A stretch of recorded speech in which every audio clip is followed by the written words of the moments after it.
ነገ ነሐሴ 20 ለ372 ዓመታት እንቅልፋቸውን የተኙትን ሰባቱን ቅዱሳን ስንቶቻችሁ ታውቋቸዋላችሁ?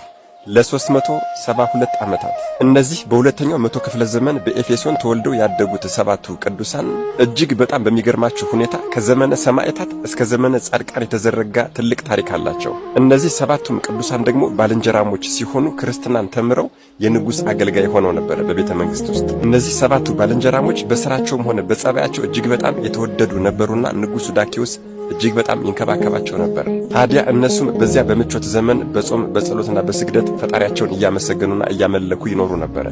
ከነገራትና ከጊዜያቶች በኋላ ግን ነገሮች ተገለባበጡ። ንጉሡ ዳኪዎስ ክርስትናን ክዶ ጣዖትን አምላኪ በመሆኑ ጭንቅና መከራ መጣ። በዚህም ምክንያት ክርስቶስን ካዱ፣ ጣዖት አምልኩ የሚል አዋጅ በመምጣቱ አብዛኞቹ ክርስቲያኖች ተሰደዱ። አብዛኞቹም ደማቸው ፈሰሰ፣ አብያተ ክርስቲያናት ተቃጠሉ። ያቺ ኤፌሶን የግፍና የአመፃ ከተማ ሆነች። ታዲያ የመከራ ጽዋውም ጊዜውን ጠብቆ ወደ እነዚህ ሰባቱ ባልንጀራሞች መጣ። ንጉሡ የወዳቸውና ያከብራቸው ነበርና በክብር አስጠርቶ ለጣዖት ስገዱ አላቸው። እነርሱም በፍጹም የሚበገሩ አልነበሩምና እምቢ አሉ። ይህ ንጉሥ ምንም ክፉና አውሬ ቢሆንም እንኳን እነዚህን ይወዳቸዋልና ሊያታልላቸውና ሊሸነግላቸው ሞከረ። ብዙ ቀን ሊያታልላቸው ሞከረ። እነሱም እምቢ ብለውታል። እሱም ደግሞ ወቅቱ የጦርነት ወቅት ነበርና ወደ ጦርነት ከመሄዱ በፊት አስጠርቶ ከጦርነት እስከመመለስ ድረስ አስቡበት ብሎ ነግሯቸው ጥሏቸው ሄደ። ስመለስ በዚህ አቋማችሁ ከጸናችሁ ሞት ይጠብቃችኋል አላቸው። ታዲያ እነዚህ ሰባቱ ቅዱሳንም ንጉሡ ወጥቶ እንደሄደ በአንድ ላይ ተቀመጡና መከሩ። ይህችን ዓለም ትተው ንቀው ሊመንኑ ወሰኑ። በንግግራቸው መሰረት ትንሽ ሳንቲም ብቻ ይዘው በድብቅ በሌሊት ወጥተው ከከተማው ሄዱ።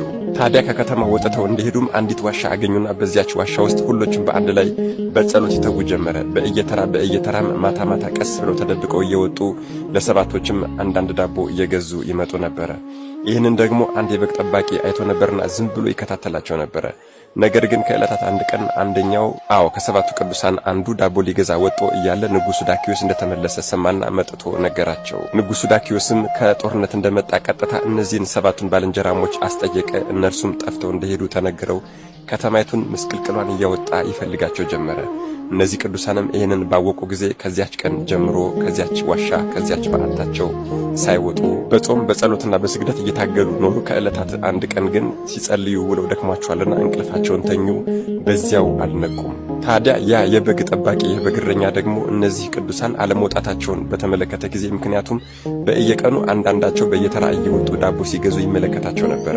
እርሱም በድብቅ ክርስቶስን ያመልክ ነበርና ዝም ብሎ ይከታተላቸው ነበረ። ታዲያ በቅርቡ ግን ለብዙ ቀናት አለመውጣታቸውን የተመለከተ ይሄ የበግ እረኛ የበግ ጠባቂ በቃ ከውስጥ እንዳሉ ሙተዋል፣ አርፈዋል ማለት ነው ብሎ አስቦ እጅግ እያዘነና እያለቀሰ የእነዚህን የሰባቱን ቅዱሳን ባልንጀራሞች ተጋድሎ በድንጋይ ላይ ጽፎ ድንጋዩን ወደ ዋሻው ውስጥ ወረወረና በታላቅ ድንጋይ ዋሻውን ዘጋው። እነዚህ ቅዱሳንም ተኝተዋልና አልነቁም። ቀናት፣ ሳምንታት፣ ወራት፣ ዓመታት አለፉ። በዚህ ሁኔታም ለ372 ዓመታት እጅግ በጣም ይገርማል። ለ372 ዓመታት ተኙ፣ አንቀላፉ። ታዲያ ወገኖቼ ከ372 ዓመታት በኋላ አንድ የበግ ጠባቂ የበግ እረኛ በዚህ አካባቢ ሲያልፍ ያንን ታላቅ ድንጋይ ዋሻው የተዘጋበትን ድንጋይ ለሥራ ፈልጎታልና ፈነቀለው። በዚህ ጊዜ እነርሱም ከ372 ዓመታት በኋላ ከእንቅልፋቸው ነቁ። ታዲያ በወቅቱ እነሱ ሰባቱ ቅዱሳን ባልንጀራሞች ወጣቶች ናቸው። ነገር ግን ዕድሜያቸው ወደ 400 ተጠግቶ ነበር። እጅግ በጣም ይገርማል የእግዚአብሔር ሥራ። ልክ እንደ ቅዱስ አቤሜሌክ እነሱም ረዥም ዓመታት መተኛታቸው አልታወቃቸውምና ይሄ 372 ዓመት እንደ አንድ ቀን እንቅልፍ መስሏቸዋልና ተረኛው ዳቦ ገዢ ማን ነው ብለው አንደኛው ተረኛ ዳቦ ሊገዛ ወጥቶ ወደ ከተማ ሄደ። ችግሩ የሚፈጠረው በዚህ ጊዜ ነው። ዳቦ ሊገዛ የወጣው አንዱ ቅዱስ ግን ከተማይቱን ባያት ጊዜ እጅግ በጣም ግራ ተጋባ። የሚያውቃት ኤፌሶን ሌላ አገር ሆነችበት። እጅግ በጣም ደንግጧል። እጅግ በጣም ተገርሟል። እጅግ በጣምም ተደስቷል። ለምን አትሉም? ይህንን ቅዱስ ያስደሰተው የከተማይቱ መዘመን ሳይሆን በየቦታው አብያተ ክርስቲያናት፣ በየቦታው የጌታችን አምላካችን የመድኃኔዓለም የኢየሱስ ክርስቶስ ቅዱስ ዕፀ መስቀል ተሰቅሎ ተመለከተ። በዚህ ግራ የተጋባው ይሄ ቅዱስም አንድ መንገደኛን ጠርቶ ወንድሜ ሆይ ይህች ከተማ ኤፌሶን አይደለችም ብሎታል። እርሱም አዎ ናት አለው። ችግሩ ግን የሚፈጠረው አሁን እራት ልግዛ ብሎ ወደ ገበያ በሄደ ጊዜ የሰጣቸው ሳንቲም ላይ የተጻፈው ጽሑፍ የዳኪዎስና የዳኪዎስ ምስል ነበረ። ይሄ ደግሞ ከ372 ዓመታት በፊት ማለት ነው። አዎ የዳኬዎስ ምስልና ጽሑፍ ያለበትን ገንዘብ ይዞ በቀረበ ጊዜ ነጋዴዎቹ የጥንት ገንዘብ የጥንት ቅርስ አግኝተሃል ብለው ከሰሱት። ታዲያ ተካሰውም ወደ ንጉሡ ቴዎዶሲዮስ ወሰዱት። በዚህ ዘመን ደግሞ በ5ኛው መቶ ክፍለ ዘመን የነገሰው ታናሹ ንጉሥ ቴዎዶሲዮስ ነበረ። ታዲያ ይህንን ጥንታዊ ገንዘብ ከየት አገኘኸው ተብሎ እየተጠየቀና እየተካሰሱ እያለ በክርክሩ መካከል ስለ ራሱና ስለ ባልንጀሮቹ ተናገረ። በዚህ ጊዜ ንጉሡም ሊቀጳጳሱ አባ ቴዎድሮስ ይባላሉ። ሊቀጳጳሱም ሕዝቡም እጅግ በጣም ደንግጠዋል፣ ተገርመዋል። ታዲያ ንጉሡ ሰራዊቱን፣ ሊቀጳጳሱ ደግሞ ካህናቱን፣ ሕዝቡንም አስከትለው ወደ ዋሻው በሄዱ ጊዜ ባልንጀሮቹ ወዳጆቹ ቆመው እየጸለዩ አግኝተዋቸዋል። እንደ ፀሐይ እንደ ፋና ያበሩ ነበረ።